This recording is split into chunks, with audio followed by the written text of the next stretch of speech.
Yo, so I just want to point out this is therapy for us all. Like week in, week out. We look forward to it.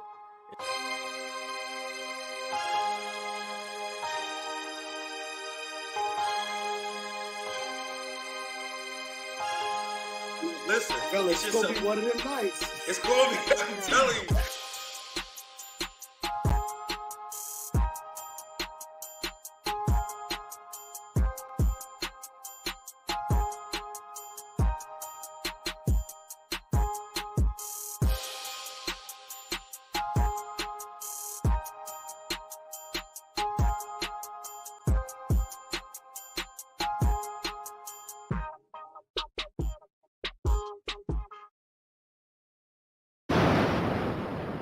Welcome to another Tuesday night at 9, man. Prototype Dead in the building, man. We go by Prototype Kingdom sometime, and we just trying to make it happen. But tonight, we want to talk about the real estate game, the market, what it's looking like out there. If 2024 is a good year to buy something, what kind of things we should be looking for and hitting into with the interest rates, styles that are important. Let's just dive into a little bit of everything, man. We got some professionals here, man. We got my man Walt Bell. Thanks for coming on. We appreciate you. Yo. Glad to be here. Thanks for having me. And we have Miss Hill here. How you doing tonight? I'm fine. How are you? She's one of the she's one of the top agents in the Atlanta market. So, yeah, let's kind of dive into it. And we have our own personal real estate guru on the panel as well, Mo Better. You know what I'm saying? Tonight's your night, buddy. I'll help where I can. So yeah, man, let's talk about it a little bit, man. So first, how y'all feeling tonight? I don't want to be rude. You know how they say, don't come into the house and not speak to everybody. Feeling good, feeling great. This is an important conversation. So, I guess let's dive right into it, man. I'll go into the first question of the evening. What's the market looking like for this year? Because we're coming out of the COVID stages, right? So where's this question coming from?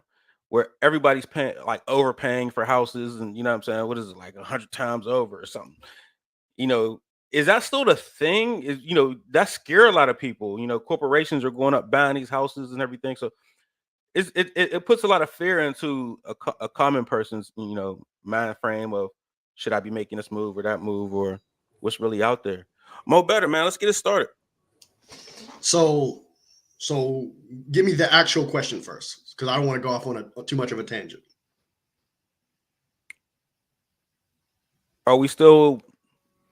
Is the market still being oversold? I guess that's the question. Okay. So is the market being oversold? Yes. And as somebody who, I've been a realtor for, 8 to 10 years at this point. As somebody who built a home when I was 24. I've always been a huge advocate for it, and we'll talk about as to why a little bit later. But it is being oversold. But one of the reasons that I think it's important is because I've never really pushed it on people like, hey, you need to buy now. But I'm telling people to buy now because for financial reasons. Because my fear is that what's going to happen is they're pricing the average person out of home ownership. And I have a belief that for most of us, specifically for people that look like us, that's the only form of generational wealth you'll ever have. So I'm a big advocate, and I'm definitely recommending folks buy now. I know folks that said, oh, rates are high. Okay, you better get in now, because once rates do go down, not that I think they're ever going to go to where they were, but if they go down a little bit, all that's going to do is that's going to take competition much higher. So you're going to have a higher asking price anyway. So if you're in a place to be able to do so now, I definitely suggest to buy now, even though it is quote unquote oversold right now.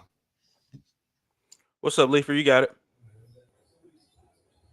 No, I don't. I'm going to go ahead and defer to the to the resident experts on the panel, because my novice opinion is just an opinion. So let's go ahead and move on. Mr. Bell.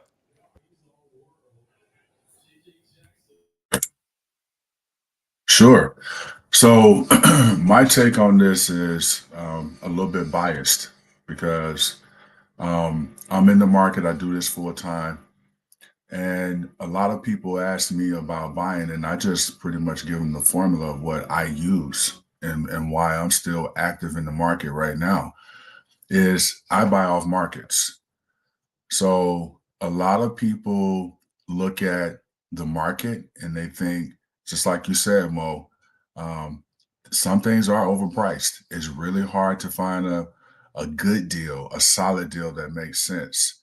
It's a lot of competition out there. So what I've done is cultivate as many relationships as I can with agents like Celia and other agents all over in every town where I do business or I have a footprint. And they know and understand my buy box. And so they bring me deals for me to analyze and look at. And I cherry pick what I want. So, I mean, as for me, yes, I'm buying, I'm active. Would I recommend this for somebody else that's novice? Absolutely, yes. Just like you touched on, Mo, if I mean, things are always going up with real estate. So if you don't get in now, you're going to have a harder entry point at some point in the future. And usually you want to get your ducks in a row, even if you're not ready to buy right now, so that you can be in position to seize the market whenever you can enter. So that's my stance. Ms. Hill, what's your take? Yes, I totally agree. The prices are not going to ever be what they were before. And I think that's what a lot of people are hoping and praying for. Like, oh, would the prices ever go back down? No, everything is going up. You go to the grocery store, prices of eggs are high. So you can't expect for a price of a house to go back to what it was 2-3 years ago. It's not going to happen. Now, what I can say is that the interest rates are slowly going down. They're predicted to drop at least 3 times this year. Do we know that's going to happen 100%? Are we 100% sure? No, we're just going by what basically the market is speaking of. When you read different, right now I have like a housing market prediction, a magazine that came out, an article like a few weeks ago, and they are saying that this is going to be a great year to purchase because people are starting to realize, okay, these prices ain't going down. But the good thing is the interest rates. They are seeing some interest rates decrease, and some of the lenders, they're understanding that they got to do something to entice these people to purchase because they know that everybody is drowning right now. So they are giving incentives where they say down payment assistance.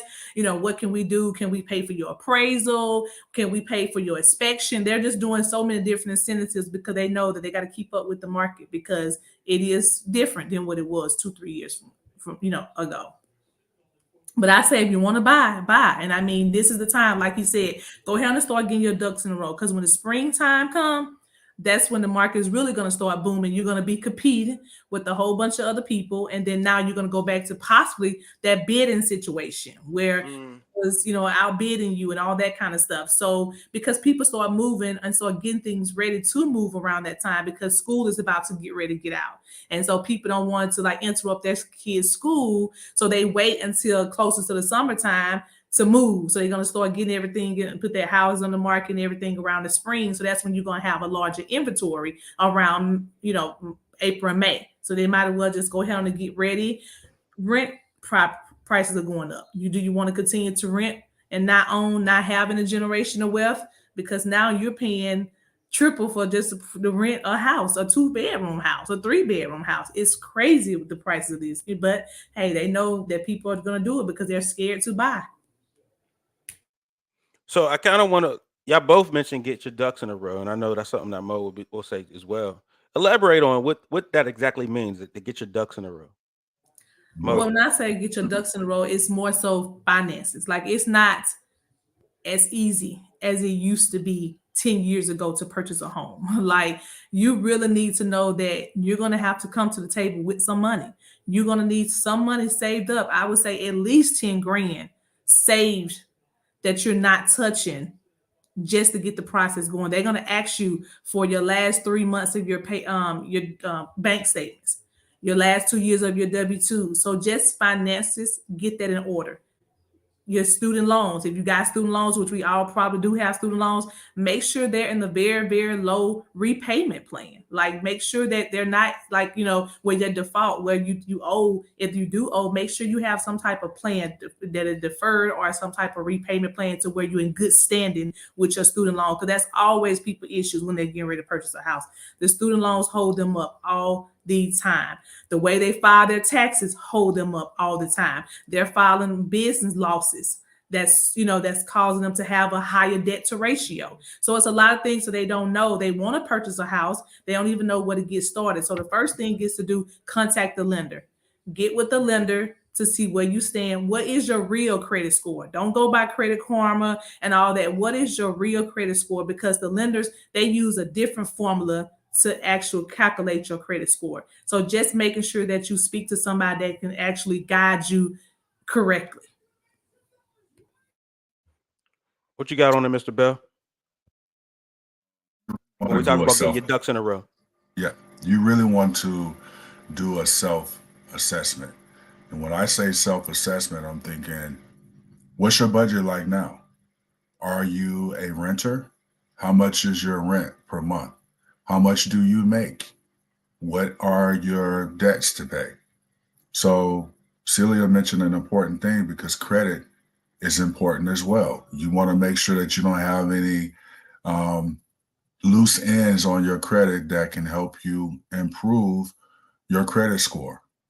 And the reason why all those things are important is because when you get in a house, you don't want to buy too much house and get in a situation where you really can't afford what you have. So you want to know what your number is. There's a lot of tools out there online to tell you how much purchasing power do you have based off of your income and debts. Use them. And then I would start doing research immediately. If you know you're going to do a purchase at the end of the year or next year, I would be starting right now. If I'm a first-time home buyer, excuse me, I would be looking at first-time home buyer programs. I would be studying, combing the market to see what's available out there because there's some good ones. I used one to get my first property, NACA. It's a common program. People have heard about it. I was doing this. This is before I got married, and I was living in Dallas, Texas at the time. Now, I could afford than what NACA would allow me to buy from a single family standpoint. And after I looked for a while with my agent, I got frustrated because I couldn't find the right fit. Well, one day I walked in and I saw this graphic that said, if you buy a duplex or triplex or fourplex, that your buying power went up incrementally according to what you bought. So I thought, well, if this is going to be my first time buyer card and I'm only going to be able to turn it in or cash it in once, let me go for the gusto. So I bought a fourplex in Dallas, Texas. I was blessed to find what I found. It took me 2 years to find it, but it's in an area that's kind of like akin to Virginia Highlands. But again, would I have been able to do this without a first-time home buyers program? Probably not.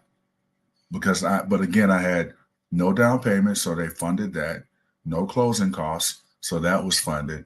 And then I was able to, and then because of NACA, the program, they allow you to get an interest rate that's a whole point below the market interest rate, whatever that is. So no PMI either with NACA. No PMI, which is another important factor because, and then what they do in that program is what I would recommend for a buyer to do with themselves because they get you credit ready. They make sure that your credit is tight. They make sure that you have a budget, that you have, I think it's called shock payment. So whatever the difference is between your rent payment and whatever your mortgage payment is going to be, they have you save that to demonstrate to yourself and to them as a lender that you can afford that mortgage. These are all things that you would need to be doing to get yourself right if you knew you were ready to buy or you knew you wanted to start heading in that direction. What you got, Mo? So I'm a little bit different, and that's why I definitely wanted to go last on this part, man, because I'm very conservative when it comes to these numbers. But as far as getting ready, because I like to kind of give the people tangible stuff, FHA 580, conventional 640.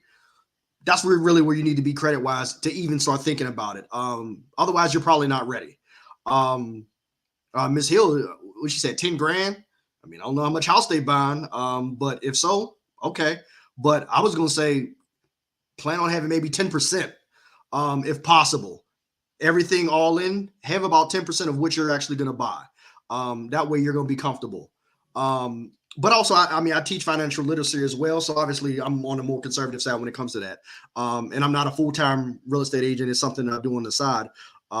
So maybe that's why I don't have some of the same views. But when it comes to being ready, I want you to be able to.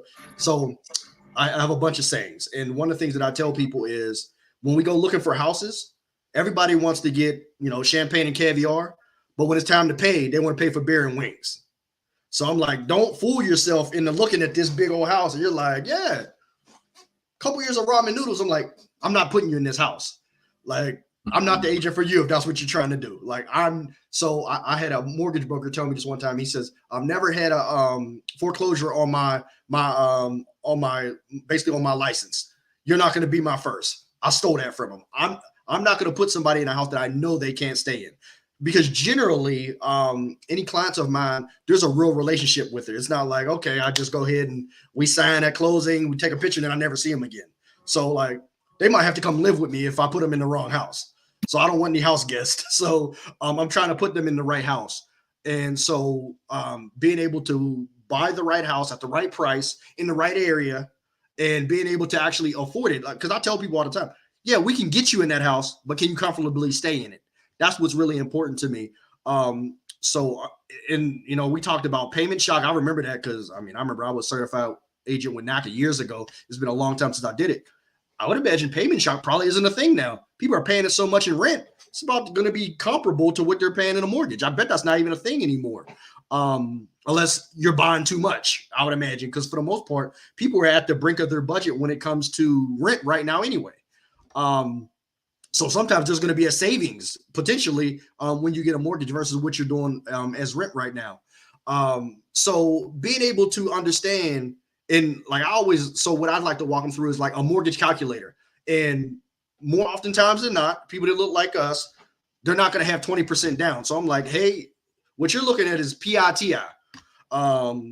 That's not everything they're going to roll into this. So you're going to probably, being that you're not going to have 20% down. You're going to have mortgage insurance.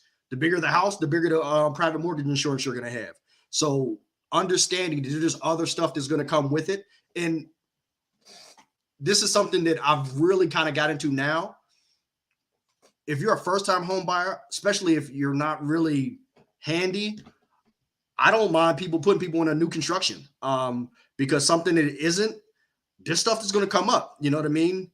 Roof, HVAC. If it's anything over 10 years old, it's a crapshoot. There's a good chance that you may have to have a repair soon thereafter. And I know folks are talking about, let's just make sure we put in the contract that they get a home warranty.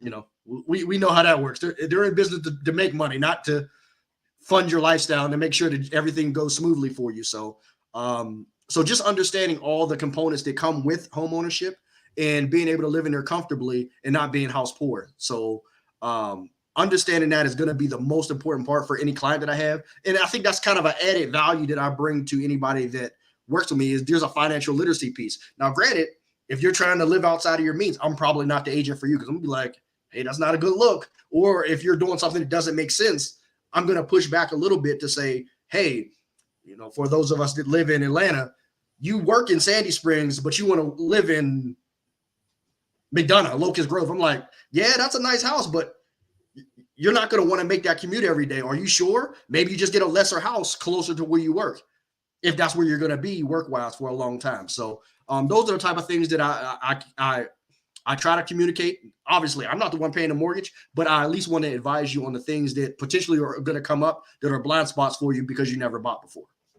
You kind of went over two of the questions, not in full detail, but you definitely touched on 2 points I want to elaborate on. Okay. Walter, Celia, did y'all want to elaborate on anything he said? I just wanted to, he said something in reference to new construction. I do try to kind of show my clients new construction if they, cause some of them just only want resale. But if they allow me to do new construction, because new construction, they do allow more incentives. Of course, they want you to use their lender, but if you do use their qualified lender, then they do offer more incentives, more closing costs. They may say, hey, we'll give you, appliances, a refrigerator, give you some blinds. So, for a lot of clients that just even some that I recently just closed on, they were able to save at least 13 grand just by using new construction. Now, in reference to the inspection, I never waive an inspection. I don't care if it's new construction, they still get an inspection. Like recently, just like a townhouse I sold probably about a couple of weeks ago, there were issues. I mean, not nothing that was super, super major, but you were like, oh, this is a new construction. Like you got this, you got that one, the windows was broken, it's different little things. So it was like, thank God. And she was like, oh, we don't have to have an inspection. It's a brand new house. I'm like, no, we always going to get an inspection. Absolutely. And to add on to that, something that Ms. Hill said that I've recently came in, I haven't seen this since I was always told I was one of the last people in Atlanta that got 100% financing. There's actually 100% financing back out right now. So if you guys aren't familiar with it, we can definitely connect and I can provide you guys with that information because that's a game changer. Because a lot of people, especially nowadays, man, they're at the brink of their budget anyway. They don't have the funds to do whatever they need to close. So the fact that there's 100% back out now, that's the way to go. So definitely that's kind of a jewel for people to understand that that's out here and available to you. So I'm glad she mentioned that because I didn't know which route to go down. So she's mentioning new constructions, right? And I kind of wanted to go on the pros and cons of new construction versus an older model, right?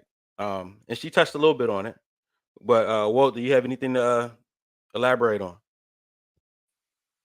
I was just going to piggyback on those comments about financial literacy. That's a big buzzword for me. And to find an agent that even cares about that.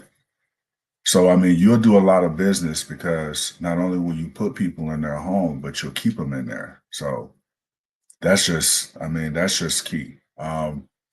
As far as new construction versus previous construction, I mean, there's a lot of pros and cons to both. With new construction, a lot of times the construction itself is in a lot or a subdivision that let's just put it this way, it wasn't developed before. So there could be some things that happen environmentally. How can I even put this? I mean, I have a friend who builds, and his wife always jokes on him because she says, you always get the worst lot. So in other words, in a place like Atlanta, a lot of neighborhoods and subdivisions are already built out. So you're going to be hard pressed if you have to have new construction. The best thing you can do is find an existing home that's in an established neighborhood that's a teardown. And then that way you have all the amenities of a well-established neighborhood or maybe of a subdivision that's already well established. Now, I think you touched on this, Celia, already, that in new construction, you would think, oh, you don't have as much to worry about from a repairs or a maintenance standpoint. That's just not true. So many times when you have builds, depending on who built it, it may not be a good build. And even if you have a good GC, depending on who he had on his team, if he had to sub work out, there's so many things that could go wrong. So I agree wholeheartedly about the inspection. As far as a older home, I mean, some people love the idea of the charm. Let's just put that out there. That's not my thing as far as where I would live, but I do find a lot of value in old homes where I invest. So most of the opportunities are there in homes that have been around for a while. They've been owned by an owner that's in retirement mode. And so now the owner wants to move on because they've kept rents low. And then I come in and create value just in raising the rents. Of course, doing renovations, bringing things up to code. There's so much margin in that for me personally. So as an investor, I mean, it's gonna. I mean, I've never built anything from the ground up. The project that we have now, that's going to be something we'll do in 2 years. But I mean, I'm just speaking from my experience. When it comes down to that, I know the prices that I get and the value that I'm able to add is usually in older homes.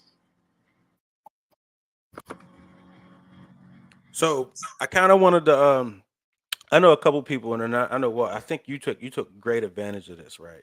Uh how do you know where the gentrification areas is going to hit, right? So like finding those little markets of like buy this house now, it might look run down, but this is about the boom. I know, for instance, like Detroit, the whole city is going up like this, right? And a lot of people are investing in it, and now it's always these redevelopments around. How could you get ahead of one of those booms and getting in the right spot to kind of take advantage of the housing market going up in your favor? Don't give away too much game. No, I love giving the game. I love it. So for me, I would pay attention to the news. They're moving in the area. Um, I think, for example, Rivian is about to set up shop in sort of Lithonia, somewhere out there. Um, if you, if you, and then the other thing I would do is I would keep in direct contact with agents, real estate professionals. So one of the things that I do, I was just there right before this meeting, is I go to Georgia RIA meetings, Real Estate Investors Associations. There's one for Georgia, there's one for Atlanta, South Atlanta, whatever. Because people who are paying attention to the market will know things that you may not have heard already. And then, and what I mean when I say that, for example, the West End. I think this is like 2012, maybe 2013. 30310, that whole zip code during the crash was labeled as a high risk area where there was too much fraud. No lenders would touch it. Well, that same area, 310, is still inside the perimeter. The Beltline was, whispers of the Beltline were coming. So when you look at a map and you see 285, you see what they were doing with the Beltline, you think about, well, where else can you go inside the perimeter for a growing city where you can get deals right now, where it's just a matter of time before investors and places where it was a dope house here, Sally's walking her dog now. So, and that's what I did.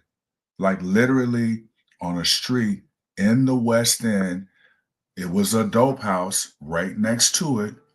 But because the fourplex was at such a good value, I bought it from a one-off investor that bought it from somebody that was heavy investing in Lottie Watkins, I think is her name. She owns a lot of property in that area. Well, he bought it from her and was doing the renovations himself, but then caught wind of a bigger deal in North Carolina or something like that. And he was interested in passing this one off to another investor. I called an agent and said, hey, what about this deal? It was in Virginia Highlands. I wanted to duplicate what I had done in Dallas. And she said, well, that one's under contract, but how about this? And so even though it was a completely different buy box versus what I was looking for, I saw the opportunity because of those other things. And that's what I'm always doing. I'm looking in the city metro areas like Atlanta, Birmingham, Dallas, but I'm also going to smaller towns on the outskirts for that same reason. It's a lot of opportunity because I see the population going, companies are moving there because they can get cheaper labor. Just paying attention to the market in different markets is what I would say if you want to get out in front of some real opportunity. Yeah, I totally agree. Definitely just staying on top of the market. Like you said, whether it's through social media, whether it's through the news, whatever, just staying on top of it. I know, like for me, I live Douglasville, Carroll County, like closer to the Villa Rica sides. And I remember when I was in Douglasville for 9 years and it was hardly anything there. And then once they, of course, now they have the studio there. So, just knowing what's coming up, like I said, people on the internet, we have like a Women of Douglasville group. You have all these different social media groups that, oh, what they building over there, off of Fairman Road. And then somebody said, oh, well, they building such and such. Before you know it, houses started going up. So just being able to just listen, read, stay on top of stuff, like he said, stay connected with other agents, because everybody know what the hot spots are going to be because of talking. People talk, you know what I mean? Like they try to keep stuff as a secret, but people talk. Same thing with the Braves Stadium. People that had houses over there, they would have their houses for rent, and they decided to sell those houses as soon as the Braves Stadium came. It was nothing over there. Who would have ever thought that, hey, the Braves Stadium is going to be over there? But then when people start getting a little wind of hearing about it, oh, well, the Braves Stadium is going to be over here. Okay, I ain't going to sell my house right now. I'm just going to hold on to it. And then as soon as, and see how much money they're making off of it. So just being in the know. But the only way you're going to be in the know now is, like you said, it's all about networking, going to different events, listening on social media, just contacting and just making sure that people know that, hey, I'm available. Whatever you all have, invite me to it because I want to be in the know of what's going on in Atlanta. Mo, you want to elaborate, or we want to the next question? No, I'm gonna give some game since they're giving some. I'm gonna give some game, and this is something I learned about 10 years ago. So, that was one of the things that I used to do too, like trying to be in the know and timing, trying to time the market and stuff like that. And I did a gym. What's it called? They were calling it West Buckhead, whatever that means. Bolton Road. I was like, this ain't West Buckhead, but whatever. So what I ended up doing is I actually did a deal it was my first commercial deal. So it was a gym over there on Bolton Road. And what happened, it was the temporary spot for the Atlantic Public Library. So they know they were getting ready to get out of there, and they were just looking to somebody to come and take it over. So I was actually, I guess I was negotiating with the opposing agent, and we were talking about kind of development and what was going on, and I was talking about build out costs, and he was like, I like you. I'm gonna give you some game. I was like, sure, sir. So, and what he told me was this. He said, it's called the Burger King method. So he was like, you don't have enough money or time to put all the R&D money in that these big companies do. And I used to kind of do this from a commercial standpoint. I worked for Home Depot corporate for 10 years doing this. And this is what people would do. The smaller folks that were in our industry, this is what they would do. They trusted our research and development so much that they would just buy across the street from us. So for example, if you are looking to buy and you don't know if the area's up and coming yet, now this is if you're in Atlanta. There's a Chick-fil-A in a Publix. If you got a new Chick-fil-A in a Publix, you're safe enough to buy there. It's coming. Or Starbucks and Target. Yeah, now that, look, it's there once you get them. But generally, they give you kind of the Chick-fil-A and the Publix first because you got to be able to eat somewhere. The others, like the Starbucks and the Target, you already there. You paying by that point. And something else other game that he gave me, because like real estate wasn't like kind of my bread and butter, it wasn't my main thing. So I didn't have enough time to kind of go and do the networking. So I needed a way to kind of cliff notes it. I'm all about efficiencies, right? I'm a project manager by trade.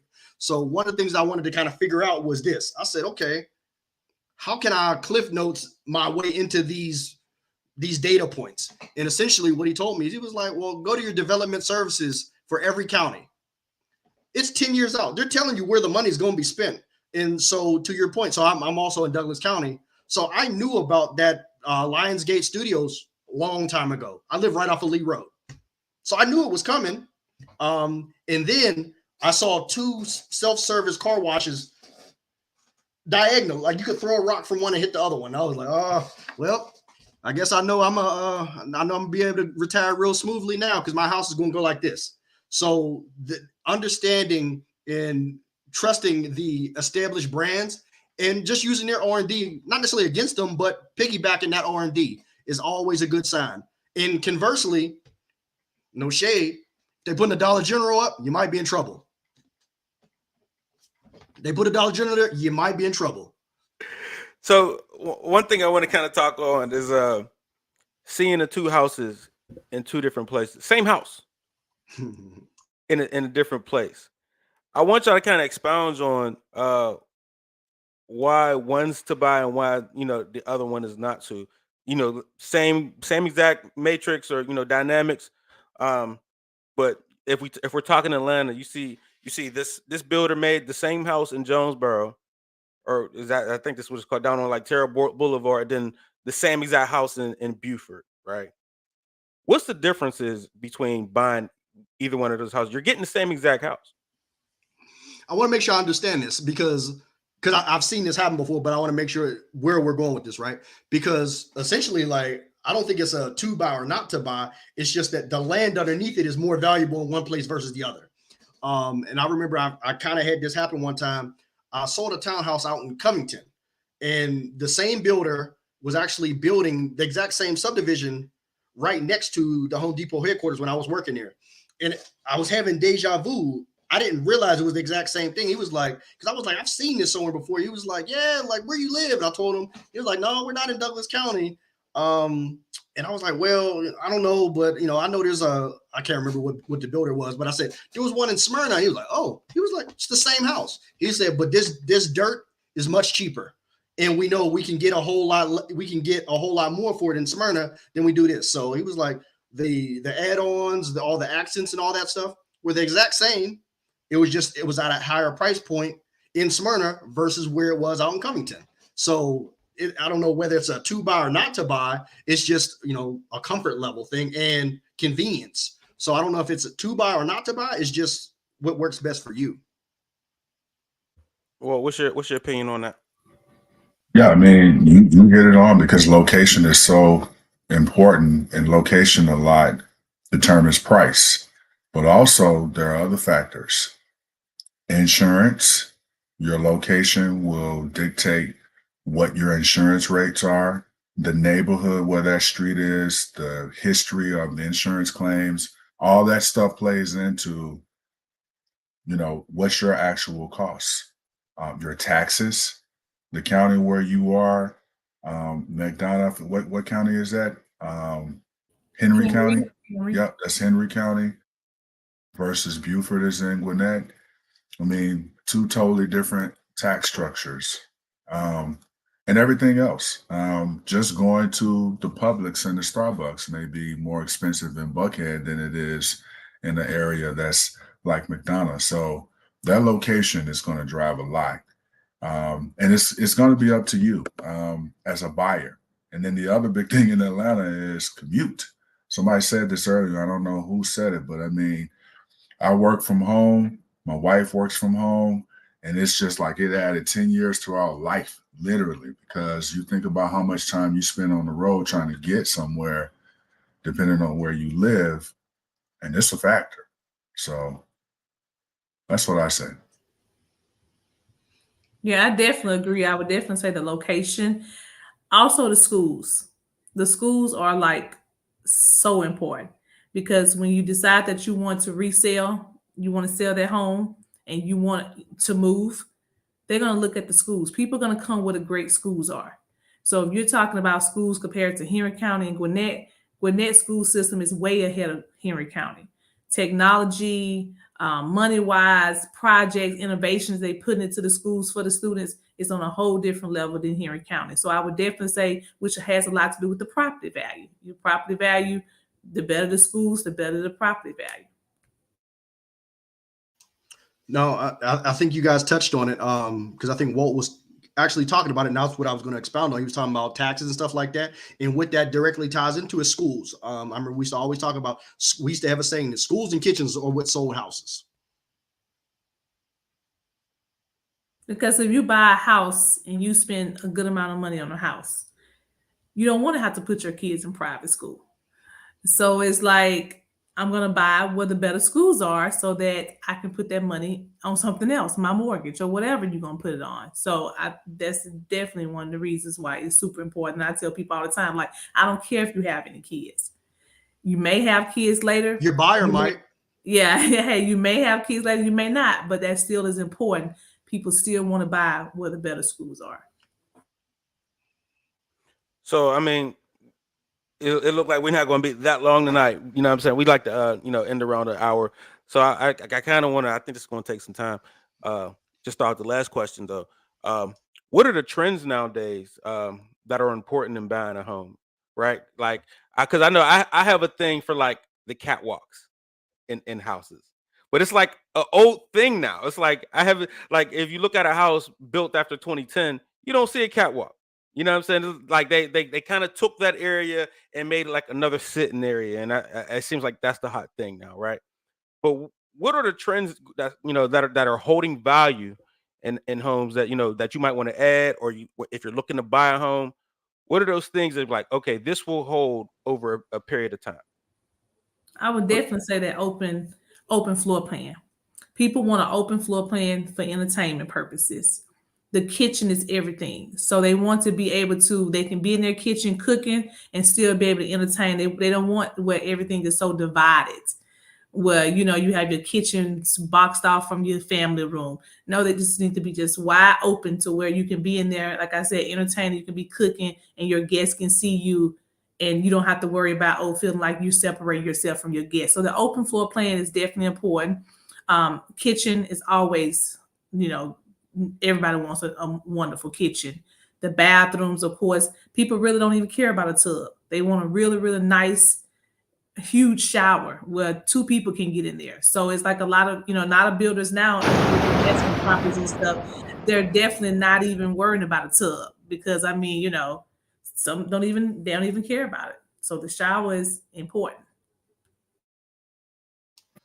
So one of the things, Vic, I think we're going to go maybe over with is because I want to talk about kind of the value of why to buy and all that type of stuff and kind of the generational wealth aspect stuff of it. So we may go a little bit over, but when it comes to and I don't necessarily want to even call it trends. I just think it's the pro tips when it comes to getting in a house or building a house. And like I said, I was very young when I did mine. For the most part, I did it right, but there are a couple things that I did wrong. And this is the stuff that, I would give to the next generation that they can do better than I did. The stuff that you can't update later, get it now. So like, for example, it breaks my heart that I did this because I built my house, new construction for $1,500 more. I could have got 9-foot ceilings. I was being so cheap. I said, give me the 8. You can't change that after the fact. So make sure you get the bones that you want. You can always change. You can change cabinets. Like I remember I was smart about this because it was like the stock cabinets were, I think, maple. It wasn't until COVID. I was in this house 15 years and I was here so often because I was working from home. I was like, those are the ugliest cabinets I've ever seen. Those got to be painted. But I was able to do that after the fact. 15 years down the line, I was like, man, I wish I could make these higher ceilings. You can't do it at that point. So that's the biggest thing is the stuff that you can't update later, get now. It's worth it, pay for it, and it'll pay off. Like everything else, I mean, like you said, trends go, they come and go. So I don't really worry about trends per se, unless it's something that you won't be able to change from a footprint of the house. That's good. That's real. What you got, Walt? I was thinking about this and I'm like, wait a minute, what, you guys are agents, so you probably have your better, a better pulse on this. But I thought about a few things. The master on the main is a big one. As the population gets older, people, just like you said, you can't go back and change that after the fact. So people in their in middle age now are thinking about this. What's it going to look like when they retire? And they don't want to do stairs. So if the master's already on the main, and now I'm starting to see, well, people have a couple of bedrooms on the main, not just the master. The open floor plan, I mean, I definitely see that, especially in my little neighborhood. That's the hottest thing going. You walk in, as soon as you walk in, you can see everything. the living room, the kitchen, the dining room. It's all, accessible, but, things like recessed lighting, high baseboards. I mean, these are all luxuries that maybe you can add later, but it's a lot cheaper to do things like this in the original build than it is to go back and do it later. What else? I made another note. No, I can't So even whoa, see. so you mentioned something and it spurred a thought for me. I was kind of talking about the footprint of the home. Lord, if you can get a basement, whether it's finished or not, even if it's just bones, it's worth it. Pay for it. Like you can finish it later. Take it. I was somebody, mine was a stock home. I remember I went up there, like literally, I never would have went up to my attic. I went up there one night and I was like, oh, there's a lot of square footage up here. It's not like it's all prefab. I remember I used to work next to a components plant. Like, I mean, I had that much space. If I would have paid the extra for attic trusses, that could have been a whole third floor. I could have had. It could have been a whole apartment for my daughter as she aged out of being in high school or something, and that could have been a place for her to stay until she decided to get married or whatever. But I didn't have that foresight then. So anytime you can get additional potential square footage, take it. That's good. And that segues into the other thing I was going to say. So two other things. A lot of people are building smaller homes. So this, you guys have probably heard about this. It's the tiny house craze where people are thinking, okay, smaller is better because my utilities and all my other costs are going to be smaller. So they build with that in mind. People building tree houses and stuff like that. And then the other thing is, and this is big on the West Coast, and I'm starting to see it now here in this part of the country, is ADUs, additional dwelling units. And so in California, where the inventory is what it is, and the cost to build is so high, people are putting these small garages and stuff like that on their property just so they can rent it out or call in their mother-in-law or their mom so that they can live on site with them. And then I'm even seeing, and this, you guys may have heard about this in the news, but people are literally taking containers and turning them into small homes, just like the same container that you would see on a train or in a shipyard or whatever.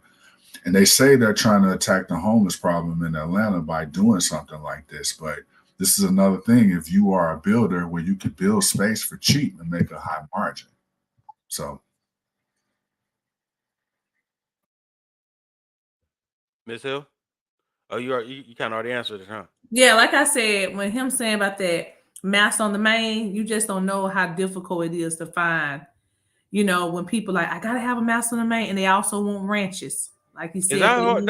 It seems like I see a lot of those though. It seems like every house has a master on the main. I'm not a fan. No, it's a price point thing. It's a price point thing. Yeah. If you're above a certain what they call a starter home, there's very little master on mains. And for me, like when I built at 24, it's a starter home. Yeah. Like I'm 42 now, and I'm like literally thinking about like, man, do I want to do these steps when I get older? Exactly. That don't make you feel like lazy, like to think about. No. So keep in mind, man, you got to remember, man. I was raised by my grandparents. Literally, I remember them leaving their homes because my grandfather couldn't do stairs anymore. It was a paid off house. So maybe because I had that foresight, I mean, like I'm 42, obviously I can do the stairs now, but I'm like, by the time I retire in the next 10 to 15 years, am I going to have the money to convert something, do something else? So I'm trying to have the foresight to, do something about it. Turn your garage into the master. Yeah, I mean, but seriously, even my parents, they're in their 70s. So when they come here, they're like, gosh, why you ain't getting no house? Why you got them stairs? And I'm like, I know, Mom, I know, but it just wasn't easy to find, like you said, the house that you love that has everything else that you want in it, that has a master on the main, and people want master on the main, they want a ranch. And I guess, with the ranch, the width of the ranch takes up more space. That's why they don't build as many ranches. They build them, the single family going up. So that's the issue. No, there's not a lot of ranches. There's not a lot. Some people want ranches, but they also want a basement With a You ranch, know, yeah. yeah, because they like eventually, they may want to finish it for something, but just having that flexibility. So it's just one I've of those heard things. that. Yeah, it's just kind of like Yeah, even that's gonna cost you a check. You get that. Yeah, I've exactly. heard that, That's like gonna be a to check. get a ranch with a basement. You know what I'm saying? Like those are that's what you want. I think now it's not the sexy pick for me. No, It's like getting a lineman in the draft. exactly. It has the worst. It has the worst. Look, I have a client right now. It has the worst curb appeal. So I know not to even send it to him. I know. Never mind. But really, like if you look on the inside and you got past the curb appeal part, like it has everything you want. It might even have like the downstairs area that isn't finished yet. Like this is everything you need. But they're like, oh, again, champagne and calamari. It's just one of those things. But yeah, I totally agree with all that. So yeah, you said you wanted to kind of Yeah, so I kind of wanted to kind of hijack this show, and I think this is really good because Walt being an investor, and I'm a former investor with PTSD, buy and holds, but one of the things that I think is important is understanding the value in ownership, and one of the things, and especially Ms. Hill, being that you're out this area, there's actually, and I would imagine you're familiar with it, they're actually building a subdivision where all you can do is rent. You heard about that? Like they're boycotting it and they're out picketing and everything. So Yeah. the reason I'm telling people you better buy now, and there's even Congress right now, what they're trying to do is they're trying to stop all these investment firms from buying up the single family homes because they know what they're doing. They're already kind of killing the middle class. This is going to be the death blow. Like if you can't find a home that's yours to say to own, is the American dream still a reality for anybody? So that takes away that illusion of, security and having a piece of this land that's yours. And so let's kind of talk about the benefits of home ownership and what it can do for your life long term. And I think a good place to start would probably be let's start with Ms. Hill, just the understanding of what can happen from a property value standpoint and what it can do for your bottom line. Well, I mean, for number one, like we already talked about generational wealth.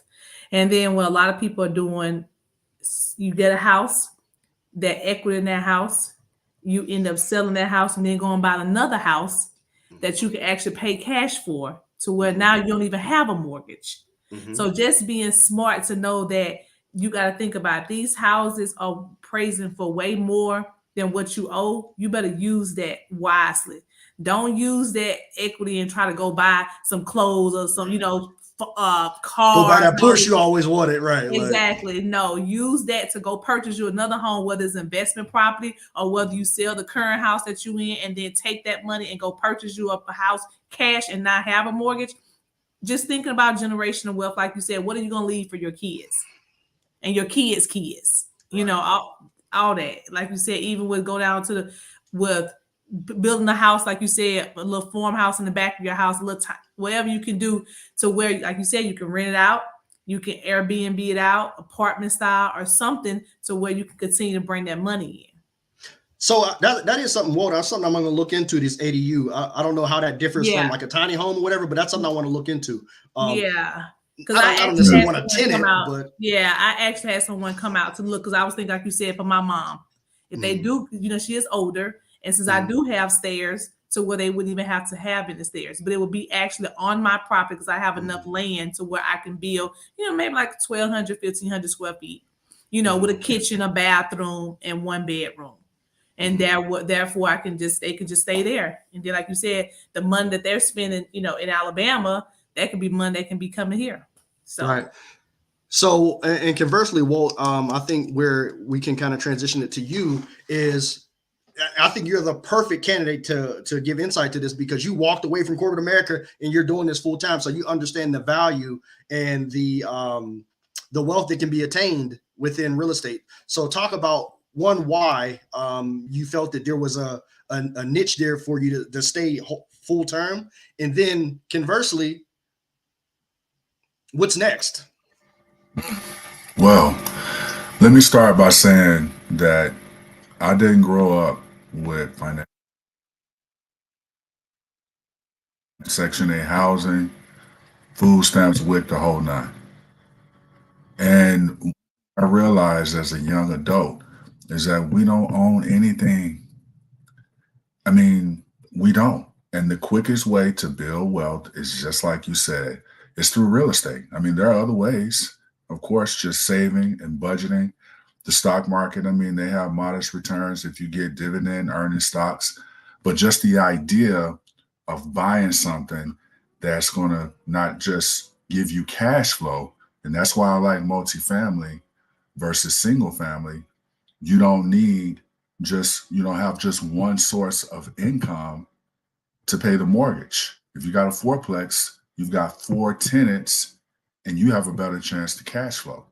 But the biggest thing is buy and hold.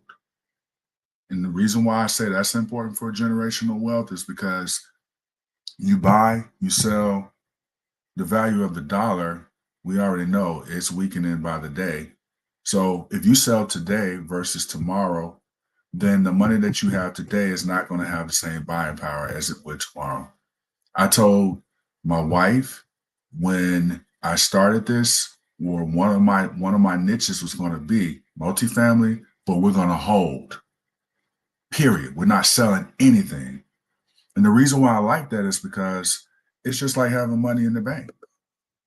Real estate is going to appreciate. I mean, we've had some exceptions to that rule, but over time, you know that it is. So if something happens and I have to sell or I need to sell, then yeah, we'll cross that bridge when we get to it. But otherwise, that's just like having money in the bank.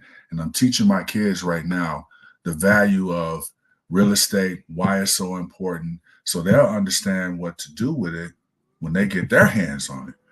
And trust me, it's not a situation where I'm just going to hand them the keys. We've already set up our estate plan. The will is already set up to make sure that they pass it down. It's not going to be a situation where, oh, yeah, they got this passive income. It's going to be set up with management and everything else where it's going to be passive. So it doesn't matter whether they like the idea of being a landlord. It's just going to be something that is going to continue to create wealth for them. And y'all probably know the reasons why. The cash flow is important, the tax benefits, the appreciation, you being able to go into a bank and pretty much dictate your own terms because of your portfolio. Leverage. So, Yep. leverage. You know, I was just talking to one of my mentors and he was telling me about Herman Russell. And I didn't even know this about him. He said that he worked with him. And, you know, Herman Russell was one of the first Black billionaires in real estate that was, you know, big time in Georgia, but one of the big and the baddest in the country in the 90s. He passed. I'm not familiar. Yeah, Herman J. Russell. So if you see Russell around Atlanta right now, he was the architect of that business. But I mean, my mentor who worked with him, he's retired now, but I just thought, oh my God, I knew I could get a lot, glean a lot from just his experience. But now that I know he was doing that, I mean, that just takes me to a whole nother level. Now I want him to analyze every deal. And then you asked me, Mo, about what's next for me. I'm going to keep doing what I'm doing. And what I mean is I already have a buy box. I know what I like. I know what is going to make money. I know how to analyze deals quickly. So I'm going to continue to do it. I just had an investor that wanted to partner so bad with me that he flew on a private jet from Florida to Warner Robins just to take a look at the property. That was like 2 months ago. He told me at the top of the year that his goal for the year is to do 1 deal per month with Walter. And I'm like, well, I better get busy then. Because if I got somebody that's going to back me, if I can keep doing what I'm doing, you know, who's stopping? And the last thing I want to touch is what you said about getting to that point where I was able to leave corporate America. So the good news is I started with my first purchase, buying something that was truly going to be an investment property. I mean, I was kind of nervous about NACA knowing that it was an investment property because I mean, this is owner occupied financing. And so my thought was, well, are they going to come knocking on the door? Will they know I never lived there? But the reality of the situation is you pay the mortgage, the bank ain't going to ever come knocking. And if they did, I had a scenario in my life where I was moving from Dallas, Texas to Atlanta, got married, and decided to relocate. So, I mean, that's two things that would have kind of qualified me to rent that unit out. I never lived in it, but I kept investing on the side, even though I had a good job working IT, great career. Same thing with my wife. I met her on the job, but the key thing was we had two incomes. So, she had pretty much the same earning potential as me. So I kept investing in real estate. And then when I got to a point where I could see that the cash flow would replace my income, I said, babe, what do you think? You support me going out? I mean, what could she say? Even though she is, a real skeptic is what I would say, because she's, within an earshot. It wasn't much that she could say to stop. She wanted to be supportive, and then the proof is in the pudding. So, and of course, because I'm not working corporate, I'm not burning 40 hours on somebody else's clock. That opened me up to do this full time. So now I can really grind and find deals, which of course has increased the portfolio well beyond I would have thought we would be right now. So we're just going to keep going down that path. How do you get into finding deals? Like, where do you kind of scrape? Is it just like a scraper thing? Like you check every resource you have, or is there like a good way? Like if somebody wanted to get into it and be like, man, where can I find these deals? You know what I'm saying? What nuggets would you throw out to a young guy in his 20s or any man, right? That wants to kind of jump into it. Like, how do you Start find where these deals? yeah. I would say start where you at. And what I mean by that is I was in Dallas, Texas. I just kind of stumbled across the idea of buying the fourplex versus a single family, was blessed enough to get an opportunity that was well located. But that was basically in my backyard. Well, now we're in Atlanta. I would do the same thing if I was starting tomorrow and I had no experience. I would start right in my backyard. I would start working with local agents. I would get with the local RIA, Real Estate Investors Association. I would get a mentor that I trust, and I would start going for it, talking to people, making offers. And I would get somebody like myself that's got some experience to try to mentor. It's a ton of people with different types of experiences, but you find somebody that identifies well with you, especially as it pertains to what you want to do. I would sit down and I would write down what I know I have as far as what I bring to the table. And no matter where you at, if you ain't got money, that's okay. You probably got time. If you don't have neither one of those, you probably got a relationship with somebody already that you can leverage. And so I would write down everything that I have that I bring to the table. I would just start checking it off. I would do the same thing as far as what I want to buy. What does my buy box look like? And then, like I said, start in your backyard. Now, for me, I started in Dallas. We moved to Atlanta.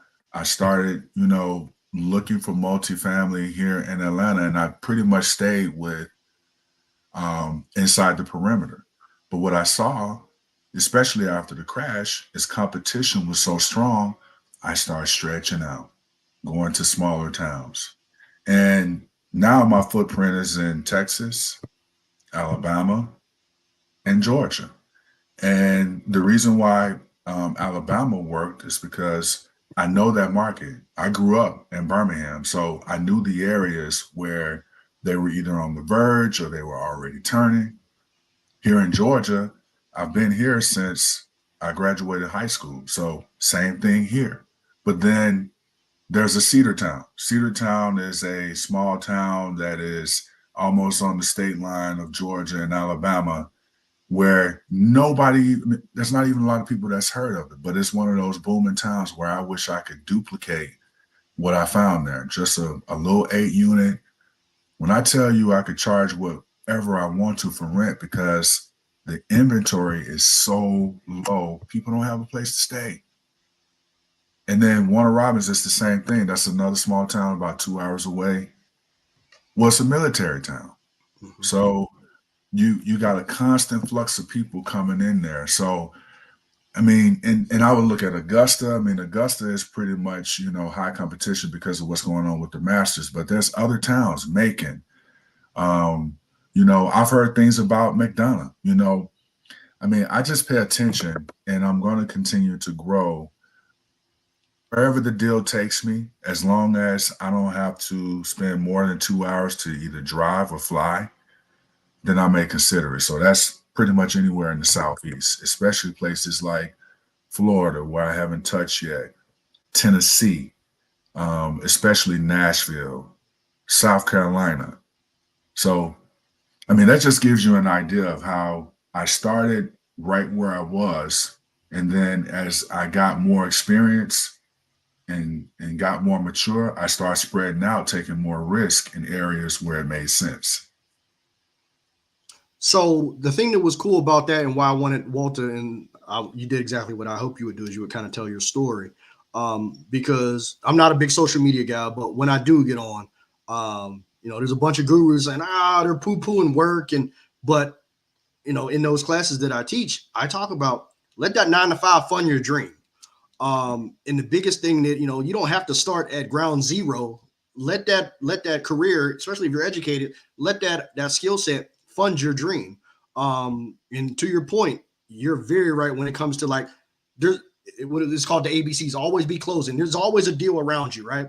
And I remember the first deal I ever did, investment wise, was down in Macon. And funny enough, how I actually came across it, I was actually moving a girl I was dating down there, and I saw it as I was driving a U-Haul. I was like, I'm coming back to that. And how I actually ended up getting it, I literally took a loan out of my 401k, and I borrowed against it. I bet on myself against my retirement, basically. And I tried to pull a bunch of guys, coworkers together because I had a list of 50 of them. This person, I built a relationship with them, and they said, "Yeah, I have a list of 50 of these properties that I'm looking to offload. I'm looking to retire. I'm going down to Florida." So there was 50 of them, and this was a little bit of a different strategy at the time. They were all Section 8. I was like, that's guaranteed money. So what I ended up doing was, like I said, I borrowed off of it, and what I found out was all the coworkers, they wanted to see if it was going to work. Like when it came time to actually go, I can't make it. So what ended up happening, Vic ended up ran with me, and he was actually there with me when I did that first deal. It wasn't as hard as it seemed. Like, I remember going down, and I thought they were going to try to do everything for me not to be able to get it.